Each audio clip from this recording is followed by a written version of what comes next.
দিবে ধান। হেন মিথ্যা বাক্য আমি জীবনে শুনিনি কখন।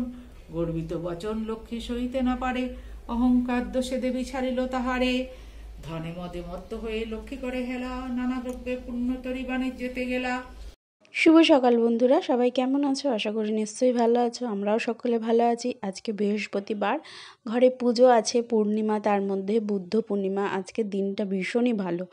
তো সকালবেলা উঠে দেখো কাজবাজ করে নিয়েছি, আর ভারতী দিয়ে আসিনি, তো আমরা বাইরের ঘরটা ঝেড়ে টেরে পরিষ্কার টরিষ্কার করে নিয়ে স্নান টান করে একদম পুজোতে বসে গেছি। কাকিমা ওখানে বই পড়ছে, আমি এখানে সব ঠাকুরকে ফল টল কেটে রেডি করে গুছিয়ে দিয়েছি, কাকিমার হাতে হাতে করে করে দিয়েছি। দিয়ে এবার সিন্নিরও জোগাড় করে দিয়ে দিয়েছি ওদিকে, আর এখানে ধুনো জ্বালিয়ে নিয়েছি, জ্বালাচ্ছি। আর এত সুন্দর কাকিমা বই পড়ে, খুব ভালো লাগে, আর তার সাথে মন্ত্রোচ্চারণগুলো খুব ভালো লাগে। তো বসে বসে শুনছি, এখানে ধুনোটাও জ্বালিয়ে নিয়েছি।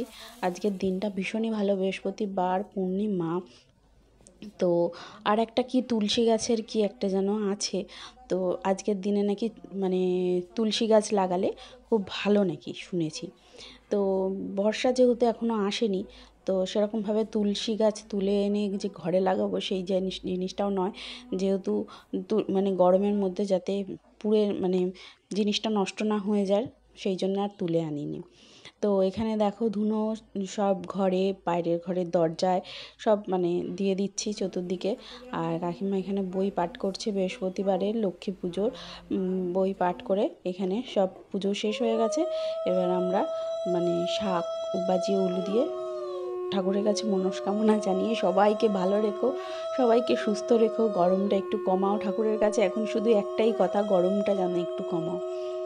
তো নিজের মনোবাঞ্ছা, আশা আকাঙ্ক্ষা সব ঠাকুরের কাছে জানিয়ে সবাইকে ভালো রেখো, সবাইকে ভালো রাখতে সাহায্য করো, গরমটা যাতে কম হয়, আর নিজেরাও ভালো থেকো, ঠাকুরকে মনের কথা বলে।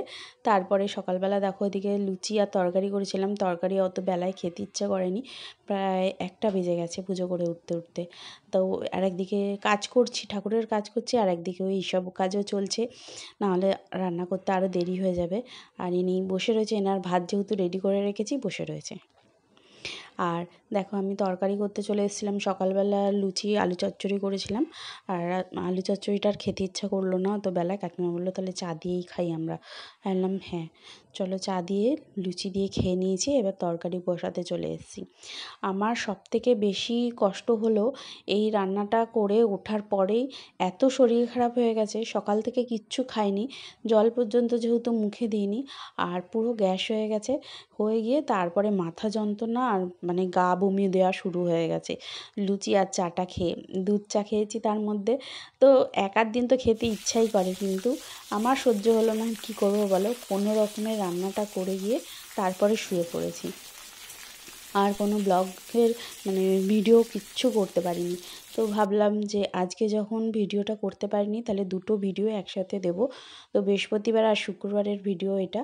আর শুক্রবার দিনকে দেখো শরীর এখনও আমার সুস্থ হয়নি, তাও আমি ভাবলাম যে না করে মানে রান্নাটা করতেই তো হবে, তো তোমাদেরকে দেখিয়ে আমি ভিডিওটা শেষ করে দিই, নাহলে জমতেই থাকবে।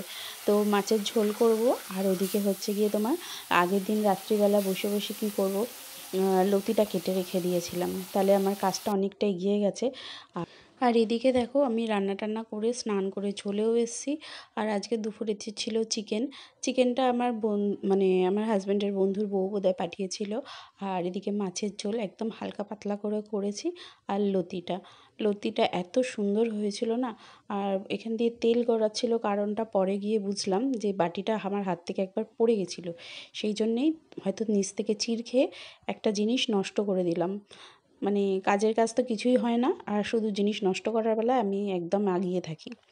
তো যাই হোক, দেখো এখানে খাবার দাবার রেডি করে নিয়ে পরে আসবো তোমাদের সামনে। যে দেখো, তো দেখো দুপুরবেলা খাওয়া দাওয়ার রেডি করে নিচ্ছি, যে একটু চিকেন ছিল, লতি ছিল, আর মাছের ঝোলটা একদম হালকা পাতলা করে করেছিলাম।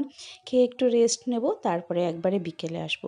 তো বিকেলবেলা দেখো এনাকে সারা দুপুর ডেকে ডেকে পাওয়া যায় না, তো সেই জন্য সন্ধ্যাবেলা এখন এখানে খাচ্ছে। তো চলো বন্ধুরা, ভিডিওটা শেষ করলাম, ভালো লাগলে লাইক শেয়ার কমেন্ট করে সাবস্ক্রাইব করে পাশে থেকো।